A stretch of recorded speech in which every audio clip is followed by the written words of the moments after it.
A Estratégia Nacional de Combate à Pobreza 2021-2030 visa ser um instrumento de política pública com um conjunto de ações coerentes e articuladas que permitam reduzir de forma expressiva a incidência da pobreza.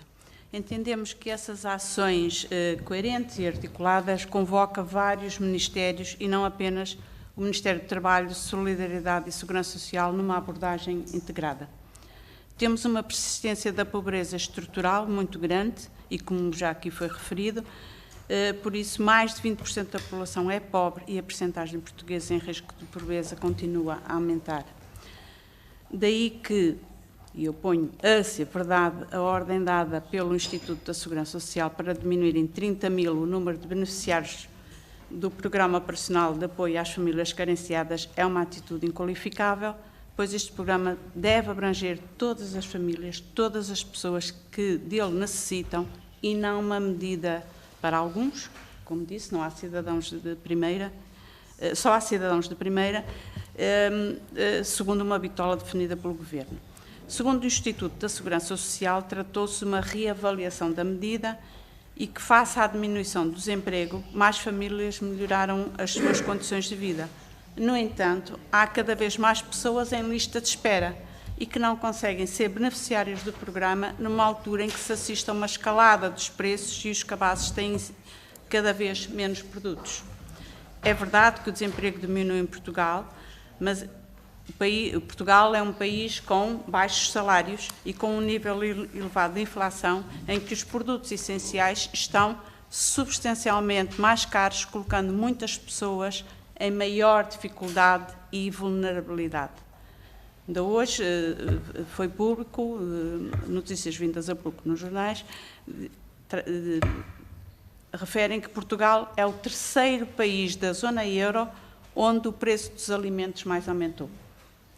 Entretanto, os requisitos de acesso ao referido programa foram alterados e eu perguntava, tendo em conta a alteração dos requisitos para acesso ao programa, pergunto se julgam serem suficientes os apoios definidos e se concordam com os mesmos, atendendo a que o Sr. Presidente já se terá manifestado no sentido de serem definidos critérios mais objetivos.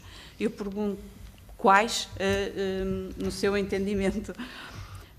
Ao Programa Operacional de Apoio às Pessoas Mais Carenciadas juntou-se um subsídio mensal por agregado familiar, como aqui já foi referido, mas ainda assim, por exemplo, a Associação Portuguesa de Defesa do Consumidor, a DECO, considera o apoio extraordinário de 60 € por agregado familiar claramente insuficiente, face ao valor que uma família gasta em média por mês, tendo solicitado ao Governo o aumento do apoio ao cabaz alimentar das famílias, acompanhando a inflação, que o mantenha até ao final do ano e alargue a famílias numerosas e com quebras de rendimentos. A Rede Europeia Antipobreza partilha desta opinião, entendem que os 60 € mensais são suficientes, que outras medidas é que defendem. A diminuição do número de beneficiários da tarifa social de energia, sem razão aparente, conforme reclamações apresentadas à DECO, é também preocupante e incompreensível. Por outro lado, faltam casas, não há habitação social, as rendas não são compatíveis com os baixos salários e a sobrelotação torna-se mais frequente, dizem as instituições sociais.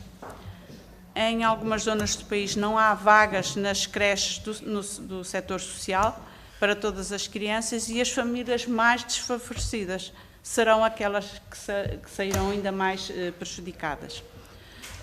São várias as dimensões que contribuem para o aumento da população em risco de pobreza. Assim, pergunto que medidas propõem ou pensam ser úteis para contrariar esta tendência, uma vez que considerou que as políticas públicas não são capazes. Muito obrigada.